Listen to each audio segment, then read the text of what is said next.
Hi everyone, welcome to delicious home life. ఇవాళ మనము healthy and traditional బెండకాయ పుల్లగూర with oats రాగి సంగటి ప్రిపేర్ చేద్దాము. మన ఇంట్లో పెరిగిన బెండకాయలతో ఈ పుల్లగూర ప్రిపేర్ చేస్తున్నాను. కుక్కర్లో ఆయిల్ హీట్ చేసి మనము కట్ చేసి పెట్టుకున్న బెండకాయ పీసెస్ అన్నీ యాడ్ చేసి కొంచెం ఫ్రై చేయాలి. ఇలా ఫ్రై చేయడం వల్ల బెండకాయ పుల్లగూరకి మంచి టేస్ట్ వస్తుంది. ఇప్పుడు టమాటోస్, గ్రీన్ చిల్లీస్ స్పైస్కి తగ్గట్టు యాడ్ చేసి టర్మరిక్ యాడ్ చేసి బాగా మిక్స్ చేసి వాటర్ యాడ్ చేయాలి.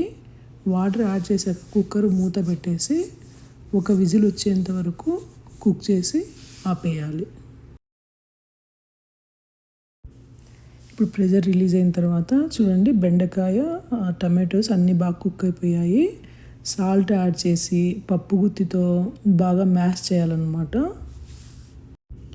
మరీ మెత్తగా మ్యాష్ చేయొద్దు, బెండకాయ పీసెస్ కనిపిస్తే బాగుంటుంది. ఇప్పుడు టామరిన్ జ్యూస్ యాడ్ చేసి అంతా ఒకసారి మిక్స్ చేయాలి. తర్వాత మనము పోపుకి ప్రిపేర్ చేసుకుందాం. ఆయిల్లో mustard seeds, cumin seeds, coriander seeds వేసి బాగా ఫ్రై చేయాలి.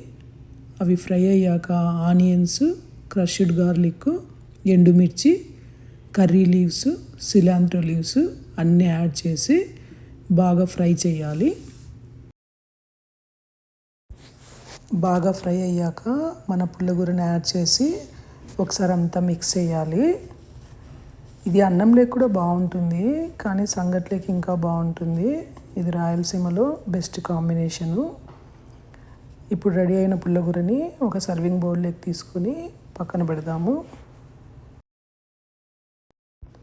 ఇప్పుడు హెల్తీ ఓట్స్ రాగి సంగటి ప్రిపేర్ చేద్దాము.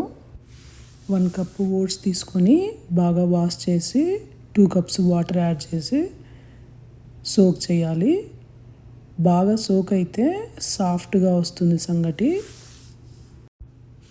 ఇప్పుడు సోక్ అయిపోయిన ఓట్స్లో సాల్ట్ వేసి కుక్ చేద్దాము. ఫస్ట్ లిడ్ పెట్టి కుక్ చేయాలి. పొంగిపోతుంటే లిడ్ తీసేసి మీడియం ఫ్లేమ్లో కుక్ చేసుకోవాలి. బాగా కుక్ అయ్యాయి. ఇప్పుడు 1/2 కప్పు రాగి ఫ్లోర్ యాడ్ చేసి మూత పెట్టి 5 to 7 minutes మీడియం ఫ్లేమ్లో కుక్ చేయాలి. ఇప్పుడు మూత తీసేసి లంప్స్ లేకుండా బాగా మిక్స్ చేసుకోవాలి. అంతా మిక్స్ అయిన తర్వాత 1 స్పూను నెయ్యి వేసి మళ్ళీ మిక్స్ చేసి స్టవ్ ఆపేయాలి.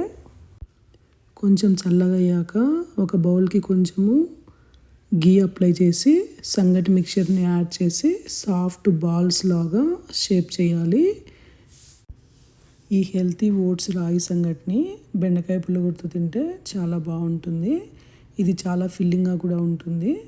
ఈ రెసిపీ మీకు నచ్చితే నా ఛానల్ని సబ్స్క్రైబ్ చేసుకొని లైక్ చేసి షేర్ చేయండి. Thanks for watching.